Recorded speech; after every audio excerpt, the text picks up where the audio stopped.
kita akan memulai ibadah komsel kita pada hari ini. Mari kita menyanyikan lagu Bersyukurlah.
Mari kita bersatu dalam doa.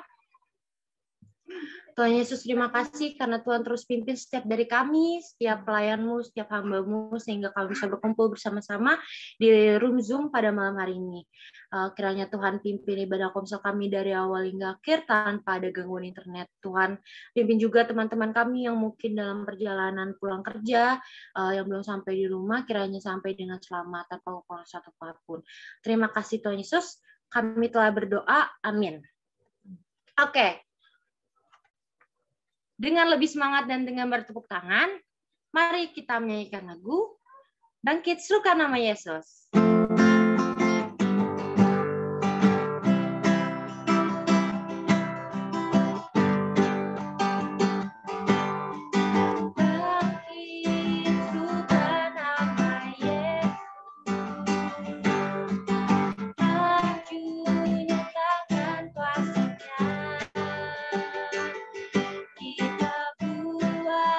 Ibu cinta, nyalakan ibu dayanya.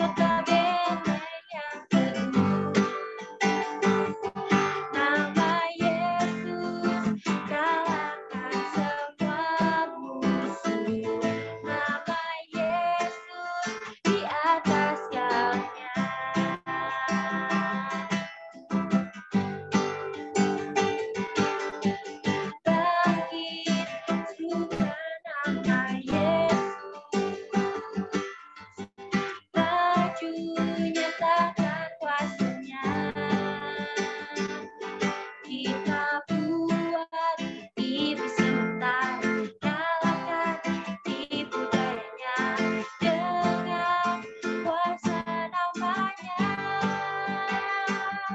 Nama Yesus menara yang kuat, nama Yesus kota benteng yang teguh. Nama Yesus kalahkan semua musuh.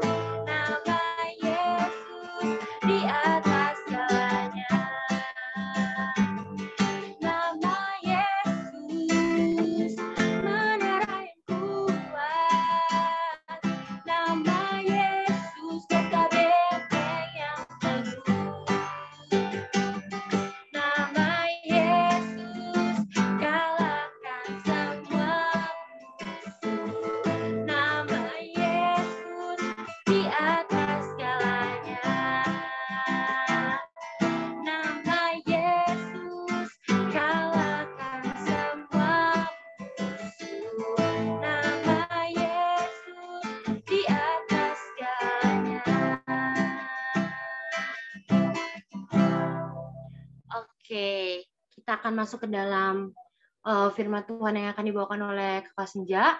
Mari kita menaikkan pujian, Ku Mau Cinta Yesus. Ku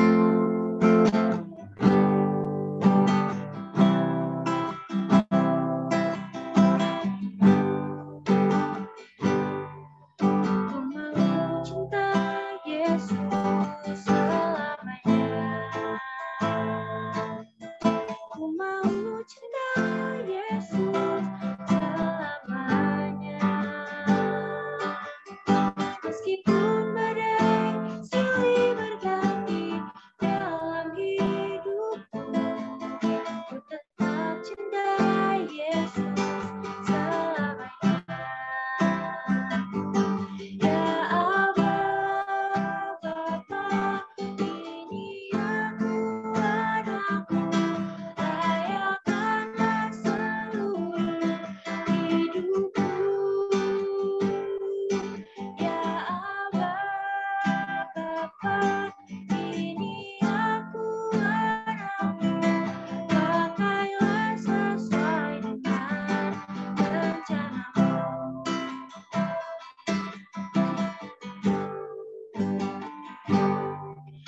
Ku mau cinta Yesus selamanya. Ku mau cinta Yesus selamanya. Meskipun badai silih berganti dalam hidupku, ku tetap cinta Yesus selamanya. Ya Allah, Bapa, ini aku anakmu, layakkanlah seluruh hidupku. Ya Allah, Bapa, ini aku anakmu, pakailah sesuai dengan rencanamu. Pakailah sesuai dengan rencanamu. Pakailah sesuai dengan rencanamu.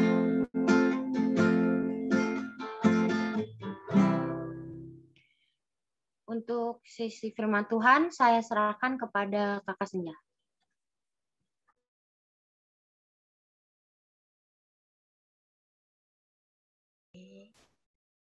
Shalom teman-teman, selamat malam semuanya.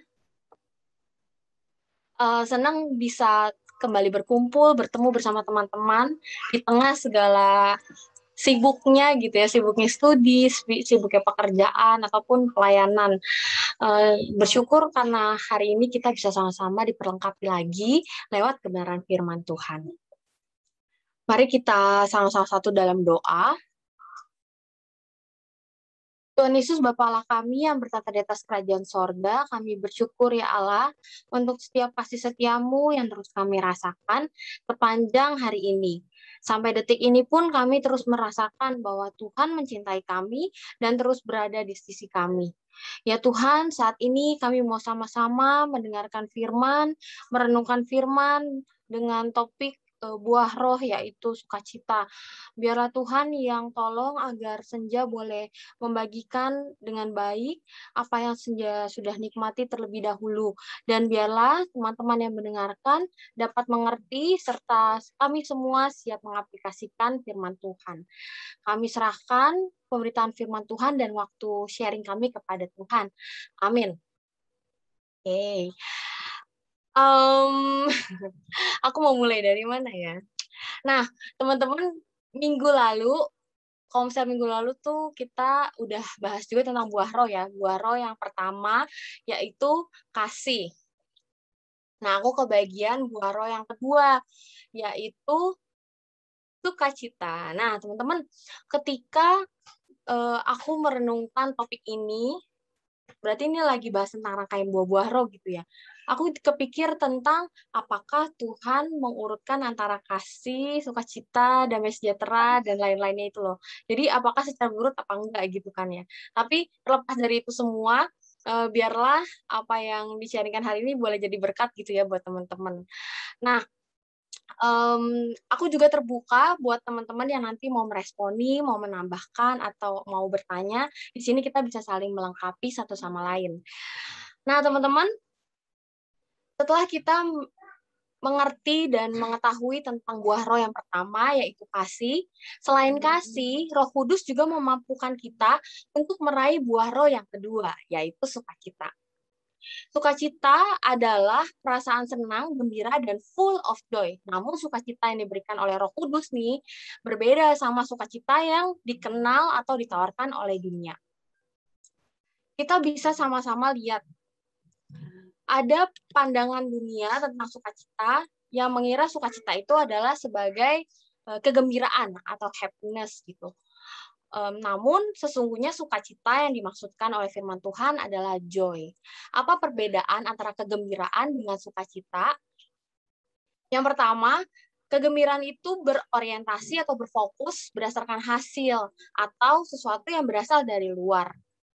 Lalu sedangkan joy merupakan suatu perasaan bahagia yang berdasarkan pada proses dan berasal dari dalam diri manusia. Kebahagiaan itu, kegembiraan yang tadi tuh juga punya momennya nih teman-teman. Hadir saat dalam keadaan kepenuhan. Kepenuhan itu berarti ketika kita merasa apa yang kita butuhkan cukup, apa yang kita inginkan tuh kita peroleh. Lalu apa yang kita harapkan itu bisa kita punya gitu. Nah, itu tuh kegembiraan. Tapi sesungguhnya sukacita itu adalah suatu perasaan bahagia yang hadir ketika apapun keadaannya, sekalipun yang kita harapkan, sekalipun yang kita inginkan, sekalipun yang kita angan-angankan tuh nggak kita peroleh atau nggak kita punya gitu, kita bisa tetap merasakan bahagia. Nah, itu sesuatu hal yang kayak kayak aneh gitu nggak sih menurut kalian? Aku tuh pas renungin ini dan mau nyampein ini tuh aku ngerasa, aduh gue ngomong begini, gue bisa nggak ya ngelakuinnya gitu. Ketika kita diharapkan dan seharusnya kita memiliki buah-buah roh sebagai orang-orang yang percaya pada Tuhan, otomatis kita memiliki Roh Kudus dalam hati kita, sehingga buah-buah roh itu semestinya kita miliki juga. Salah satunya itu adalah sukacita ini, alias joy. Nah, apakah yang jadi perenungan pertama, apakah kita saat ini atau dalam masa-masa ini sudah memiliki perasaan sukacita gitu, bisa bahagia sekalipun kita tidak dalam kondisi yang penuh, sekalipun kita dalam kondisi yang nggak baik gitu, ataupun kita setengah dalam kondisi yang nggak menyenangkan.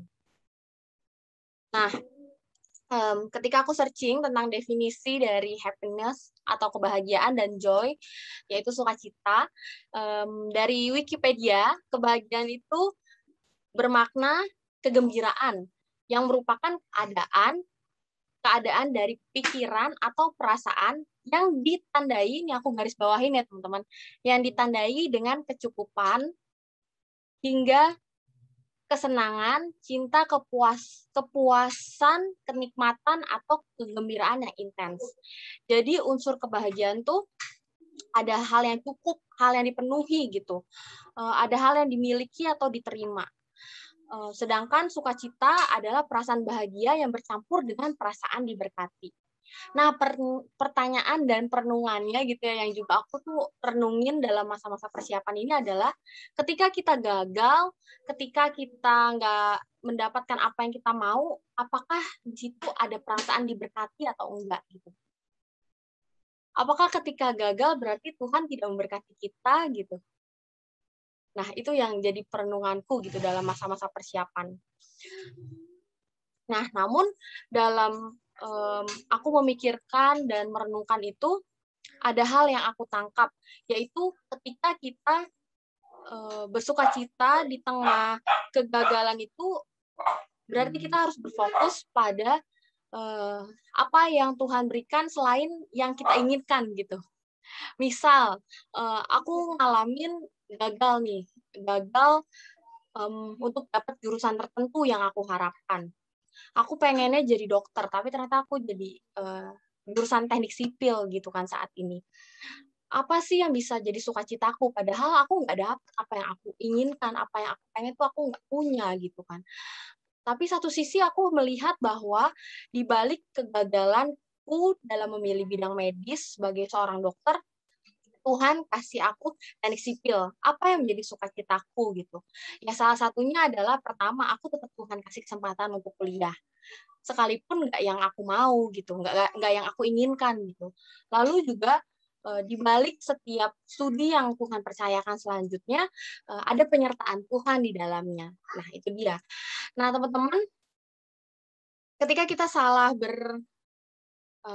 memaknai sukacita sebagai sebuah kegembiraan atau happiness, ada dampak yang bisa terjadi pada diri kita gitu.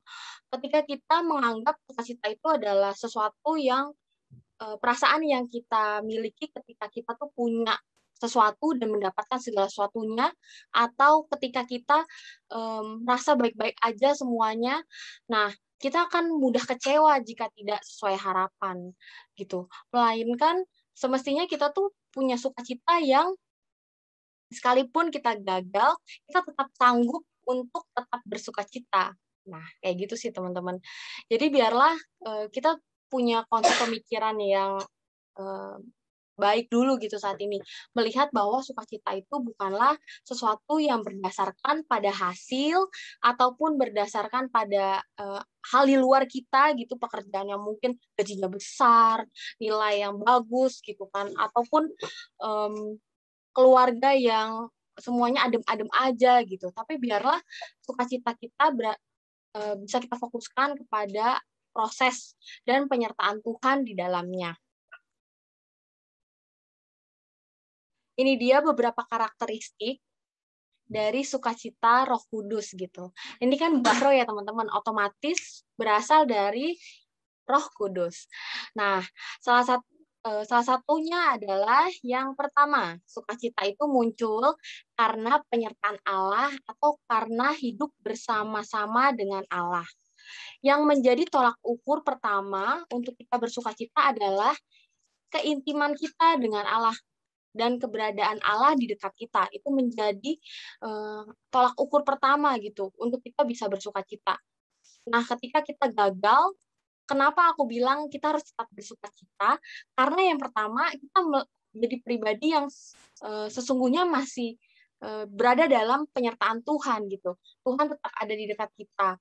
Dan ada hal yang aku tuh selalu ngerasa ketika kita gagal, kita makin ingat untuk dekat sama Tuhan gitu.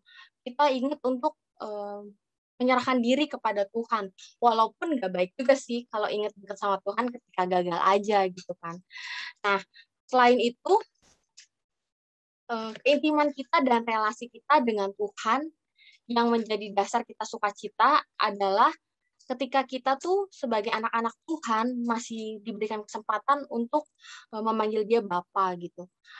Ketika kita sadar bahwa kita ini manusia yang lemah dan berdosa, tapi kita dilayakkan menjadi anak-anaknya dan diperkenankan memanggil Tuhan yang begitu hebat gitu, Tuhan yang begitu besar sebagai Bapa kita, sebagai Bapa yang dekat yang adalah Allah yang hidup dan penuh kasih yang menyertai dan memelihara kita. Itu adalah salah satu tolak ukur pertama kenapa kita perlu untuk senantiasa bersukacita. Jadi jangan hanya berfokus pada hal-hal yang di luar, namun ketika kita melihat Allah, kita pun bersukacita. Lalu yang kedua, sukacita muncul karena memelihara perintah-perintah Allah. Aku ajak teman-teman untuk membuka dari Yohanes 15 ayat 10 sampai 15. Nanti aku minta tolong Melia untuk bacain Yohanes 15 ayat 10. Lalu Cepi membaca Yohanes 15 ayat 11. Ya, Kak. Ya. Oke, boleh baca ayat 10-nya.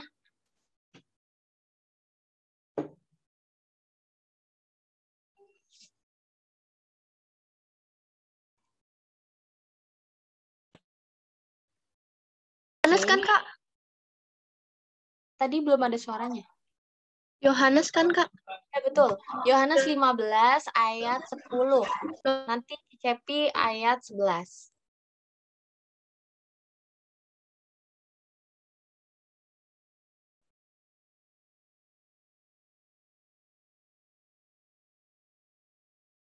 Bentar, Kak, lagi dicari.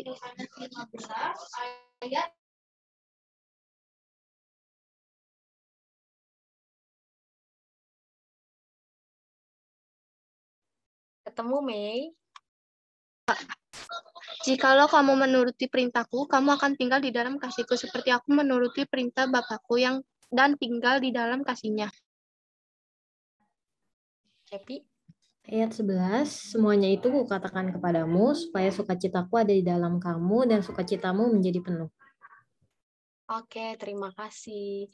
Ya, jadi sesungguhnya yang paling menyenangkan adalah bahwa ada kegembiraan yang meluap dan luar biasa terjadi ketika firman Tuhan kita pelihara.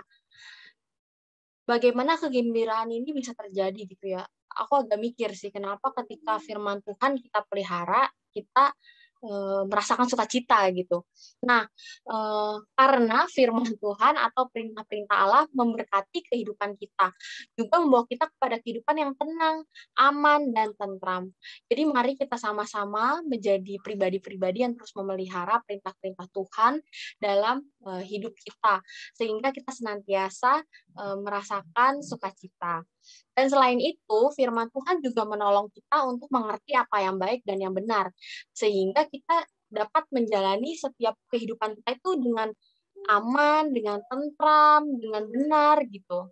Nah, dan tidak tersesat, sehingga kita merasakan sukacita. Yang ketiga, yaitu sukacita dalam Allah memampukan kita memikul penderitaan dengan tetap bersukacita. Kita bersukacita karena memiliki Tuhan Yesus, Sang Kasih, Sang Penebus, dan Sang Penyelamat. Nah, kebahagiaan itu, kalau kita bicara soal happiness gitu ya, kegembiraan tuh nggak membutuhkan iman ya. Yang penting kita udah ngerjain sesuatu dengan bagus, terus dapat hasil yang baik, kita kerja keras dengan gila-gilaan, kita dapat uang banyak, kita bisa ngerasa gembira gitu. Nah, tapi sukacita itu memerlukan iman di dalamnya. Dan biarlah kita menjadi pribadi-pribadi yang boleh berbahagia dan memiliki iman di dalam perasaan bahagia kita. Kenapa? Kayak yang tadi kita udah sama-sama tahu kan, sukacita itu ada ketika segala kondisi yang kita hadapi gitu, mau itu sulit maupun itu mudah gitu. Nah, kalau dalam kondisi sulit mau senang itu nggak mudah kan. Pasti kita cenderung jadi sedih, cenderung jadi menyerah, cenderung jadi nggak senang, nggak bahagia gitu. Tapi ketika kita menghadapi masa-masa sulit, menghadapi kegagalan, dengan beriman dan percaya sama Tuhan, kita akan senantiasa bersukacita, karena kita yakin dan kita percaya bahwa Tuhan kita memberikan pengharapan.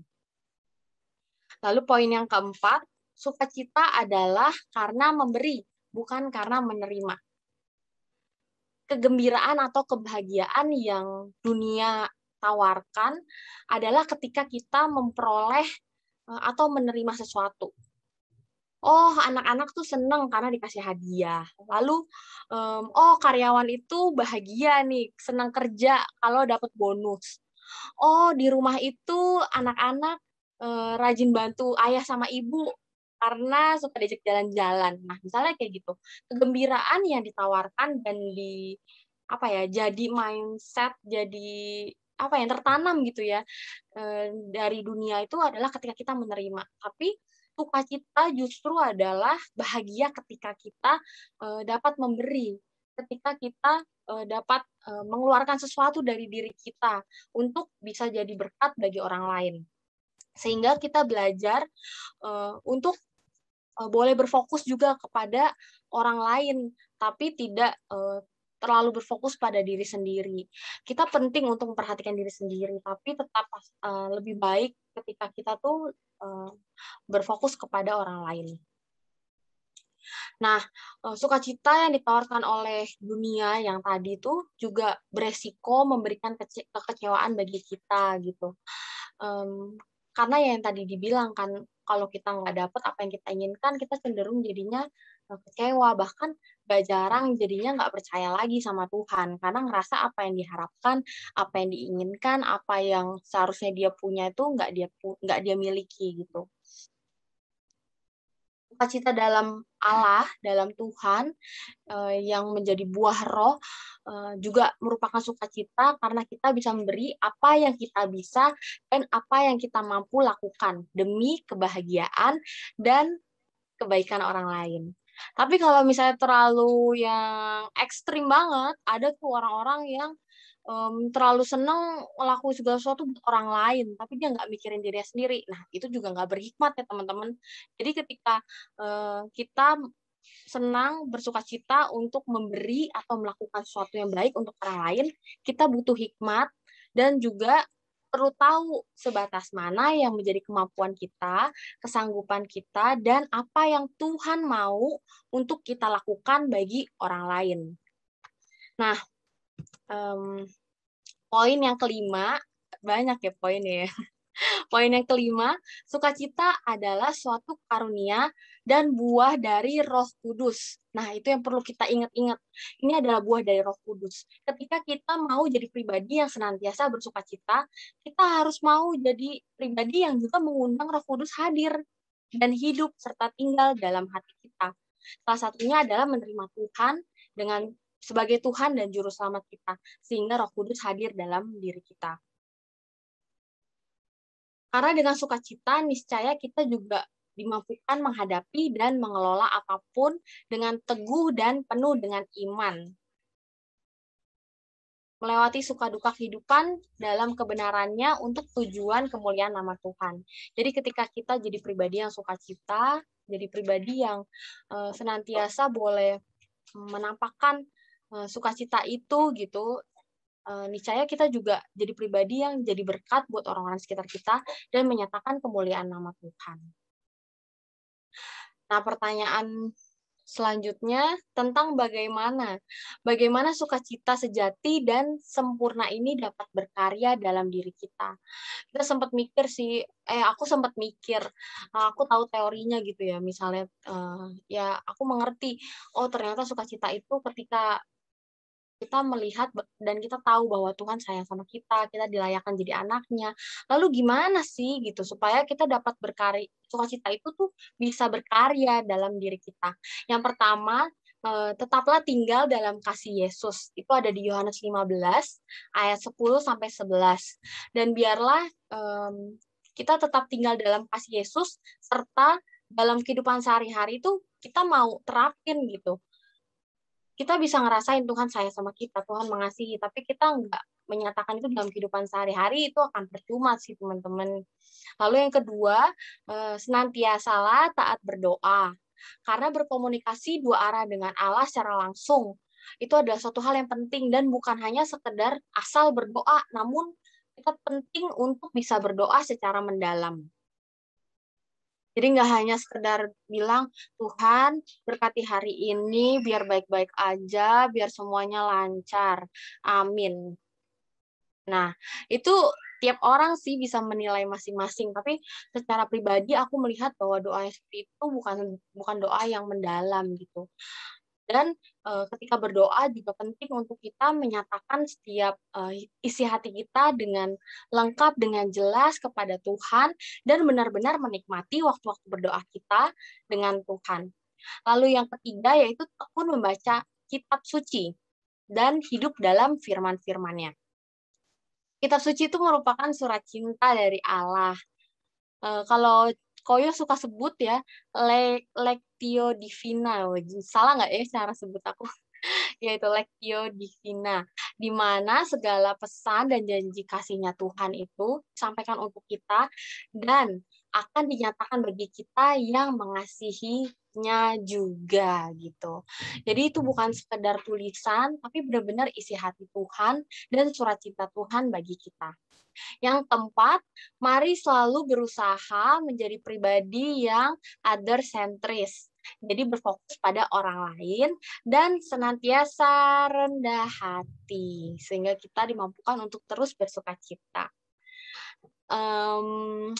Setelah mempersiapkan ini dan sekarang sharing di sini, aku pun masih meragukan apakah aku mampu menjadi pribadi yang senantiasa bersukacita atau tidak gitu.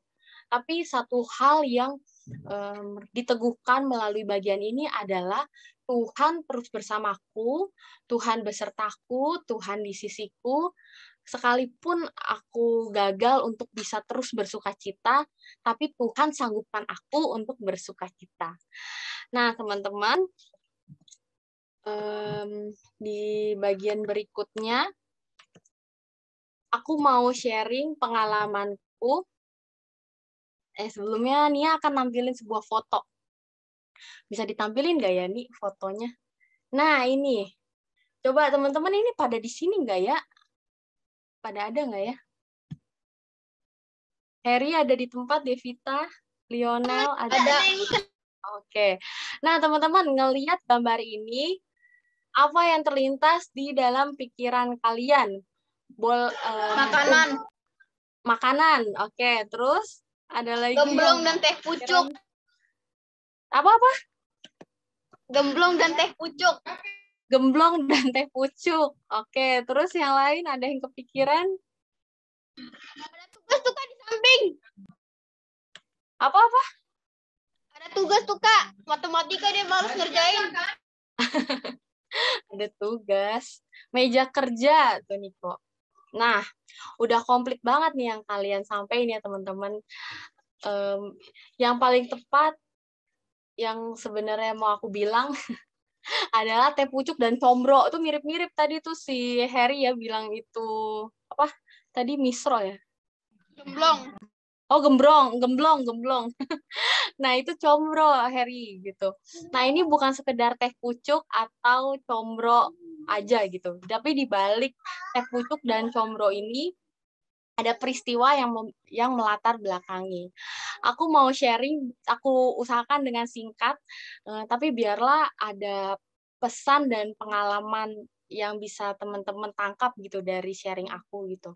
Nah, jadi kemarin sekitar jam 8 lewat 17 menit, aku sampai di jalan tikungan Kalimalang ya, yang dekat, ya situlah, pokoknya jalan tikungan Kalimalang yang di dekat bypass. Ya, jadi kebetulan kemarin aku tuh berangkat kerja nggak kayak biasa ya, biasanya kan naik busway, kalau nggak naik Gojek gitu ya. Nah, kemarin tuh aku diantar ayah, karena ayah pas dari pagi berangkatnya dari Pulau Mas. Nah, lalu aku diturunin di situ, biasanya jalan itu tuh kosong gitu, teman-teman. Bahkan motor serta angkot, mobil tuh pada ngebut kalau misalnya aku diturunin di tempat itu. Dan Raya Kalimalang kan lebar banget ya, jadi nyebrangnya tuh selalu susah kalau misalnya pada ngebut. Nah, kali ini ada hal yang berbeda.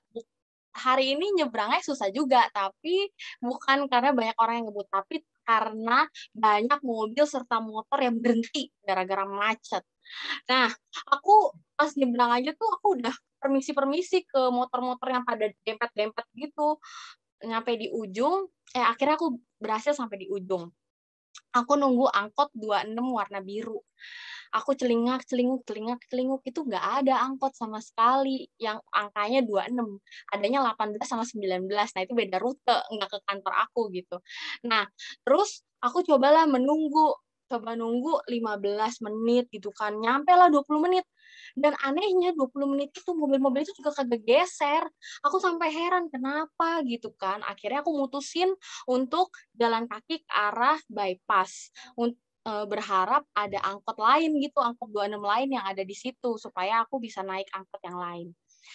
Nah, sampai di ujung dari rentetan kemacetan itu, kalian tahu nggak sih, aku tuh bingung dari belakang ngeliat itu nggak ada apa-apa, cuman mobil terus kosong, itu juga udah lampu hijau, nggak ada apapun. Tapi ternyata pas aku makin deket sama ujungnya dari kemacetan itu, ada sebuah angkot kosong, nggak ada pengemudinya, nggak ada penumpangnya, melintang di tengah jalan. Terus aku langsung kayak orang yang skeptis gitu, teman-teman, kayak, ah, itu kan kayaknya tuh pengen teriak-teriak, bang ini kemana sih, bikin orang macet lah segala macam, rasanya pengen marah-marah di jalan karena panas juga kan, udah mulai siang dan aku udah mau terlambat gitu. Nah, terus karena aku nggak nemuin siapa-siapa untuk aku marahin, jadinya aku tetap berjalan ke depan. Aku lihat ada pedagang misro atau combro. Nah, ini dia si combronya ada di gambar kalian. Nah, di situ aku bilang sama si abang combro, kan tadi cuma mau nanya doang, bang itu kenapa sih kok di tengah jalan, apa habis keserempet orang segala macam lah, kan ditinggal sama supir apa gimana, kan aku nggak tahu ya. Nah, karena nanya doang aku nggak enak, akhirnya aku sambil beli combro. Jadinya aku ke kantor bawa combro. Nah, terus di situ aku nanya, Pak, kenapa ya itu angkot di tengah jalan terus nggak ada pengemudinya, aku tanya gitu. Terus katanya, iya Mbak, itu mogok. Terus aku tanya, terus supirnya kemana Pak? Itu supirnya ke seberang lagi cari bantuan buat dorong, katanya gitu kan. Nah, dalam hatiku aku mikir, lah ini kan bapak-bapak ini juga badannya gede, masa kagak mau bantuin? Kenapa itu supir harus ke seberang sana? Aku mikir gitu kan. Nah, terus di seberang itu yang dituju sama si supir angkot yang mogok itu adalah pos polisi. Di situ banyak polisi lagi pada pakai jaket, ngobrol, siap-siap iniin motor. Dan aku heran kenapa itu nggak ada yang turun ke jalan buat mengatasi kemacetan. Aku heran banget itu. Cuman aku takut viral, jadi aku nggak nyamperin ke sana. Aku takut marah-marah gitu ya di situ. Lalu nggak lama karena aku masih sambil beli combro, terus aku selesai nih beli combro, abang-abang angkotnya itu balik ke mobilnya dan tanpa teman satupun. Berarti kita sama-sama tahu kalau misalnya nggak membuahkan hasil gitu ya, dia cari bantuan gitu. Dan muka itu benar-benar yang lelah. Terus aku masih merhatiin aja, padahal aku nggak nunggu apa-apa di situ. Aku udah selesai beli segala macem. Terus aku karena masih gregetan ngelihat itu bikin macet, terus aku bilang, apa sih, kayak nyeletuk lah gitu, tapi nggak bertujuan ke siapa-siapa. Aku nyeletuk, "Itu nggak ada yang mau bantuin apa sama sekali?" Aku bilang gitu. Terus abang combronya langsung lari nyamperin abang angkot, tapi dengan agak celingak-celinguk, kayaknya ragu-ragu juga gitu. Terus aku bilang, "Bang, saya tungguin aja nih, gerobaknya, nggak apa-apa, tolong bantuin dulu," aku bilang gitu kan.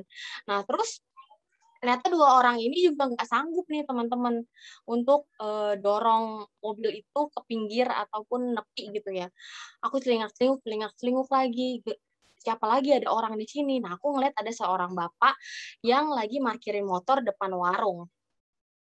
Bapak itu tuh tahu kondisi itu, aku ngeliatin dia juga santai-santai aja gitu kan.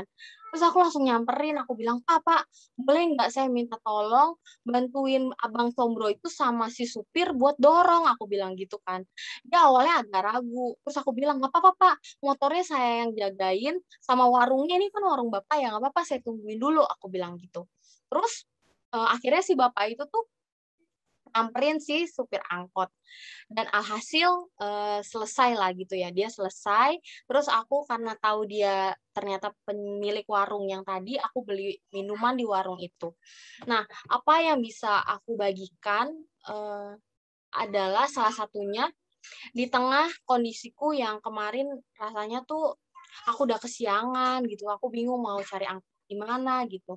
Tapi Aku bersyukur ketika ada sukacita lain yang Tuhan berikan. Salah satunya adalah ketika aku dapat menolong abang angkot yang mogok itu supaya angkot itu bisa minggir dan menolong banyak orang yang lagi kemacetan di belakang gitu. Nah, itu salah satu sukacita yang aku rasakan. Entah kenapa di situ aku tuh seneng banget gitu loh. Gitu rasanya. Soalnya sampai pas abang angkotnya tuh bisa nepi, aku langsung bilang, hebat Pak. Aku langsung bilang gitu dengan spontan sampai abangnya mungkin bingung gitu ya. Nah, lalu kita juga bisa, hal yang juga aku mau kasih jadi pesan di balik peristiwa yang aku alami adalah di tengah kondisi kita yang mungkin lagi nggak sukacita gitu ya, aku lagi mikirin kemacetan, aku pas sampai kantor gimana, terus ini kerjaanku gimana di kantor, ternyata Tuhan itu juga bisa pakai kita menjadi membawa sukacita bagi orang lain. Salah satunya misalnya kalau dari peristiwa tadi, aku beli combro gitu, otomatis kan yang jualan senang juga kan karena ada yang beli, terus beli teh pucuk gitu. Terus juga abang angkut itu juga otomatis punya sukacita tersendiri ketika dia akhirnya bisa minggirin angkotnya dia yang mogok itu dan ada yang menolong dia.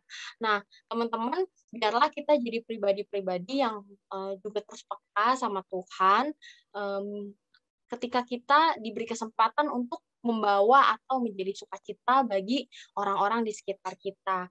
Walaupun kita sebenarnya ragu, aku juga nggak kepikir, aku nekat banget gitu di pinggir jalan, celingak-celinguk nyari orang buat bantuin orang itu dorong mobil gitu, aku nggak pikir sama sekali. Cuman aku ngerasa Tuhan tuh gerakan hati aku buat, ayo tolong abang angkot itu gitu, ayo tanya ke abang combro, ayo ke warung itu beli teh pucuknya gitu. Aku nggak tahu kenapa Tuhan tuh gerakan hati aku untuk melakukan itu semua, tapi satu hal yang aku baru temukan ketika aku persiapan untuk sharing ini adalah ada cara-cara yang Tuhan lakukan untuk kita memperoleh sukacita dan untuk kita menjadi sukacita bagi orang-orang di sekitar kita. Nah, itu aja. Biarlah kita semangat menjadi pribadi yang terus bersukacita dengan berfokus kepada proses serta Tuhan yang ada bersama kita. Dan terus berjuang menjadi pribadi yang juga membawa sukacita bagi orang-orang di sekitar kita. Tuhan Yesus memberkati. Silakan teman-teman kalau ada yang mau sharing, mau ada yang meresponi. Aku serahkan kepada Karin. Oh, doa dulu. Ayo, mari kita satu dalam doa. Tuhan Yesus, Bapa Allah kami yang bertata di atas kerajaan sorga, terima kasih ya Tuhan, ketika kami jadi pribadi yang boleh mengenal Tuhan, boleh menerima Tuhan Yesus sebagai Tuhan dan Juru Selamat, serta kami boleh dilayakkan memanggil Engkau Bapa dan menjadi anak-anak dari Tuhan yang begitu hebat, yaitu Engkau. Terima kasih Tuhan, biarlah itu menjadi salah satu dasar, menjadi dasar yang pertama untuk kami terus senantiasa bersukacita. Dan terima kasih juga Tuhan, kami diingatkan untuk bersukacita dan terus menyatakan setiap sukacita kami bagi orang-orang sekitar kami, hingga pada akhirnya kami jadi berkat dan terus memuliakan Tuhan lewat sukacita yang kami miliki. Ya Tuhan Yesus, biarlah kami juga jadi pribadi yang senantiasa boleh berfokus pada orang-orang lain, tidak hanya berfokus pada diri kami sendiri, dan kami mau terus senantiasa memberi, bersukacita bukan hanya karena kami menerima, tapi juga ketika kami dapat memberi dan menjadi berkat bagi orang lain.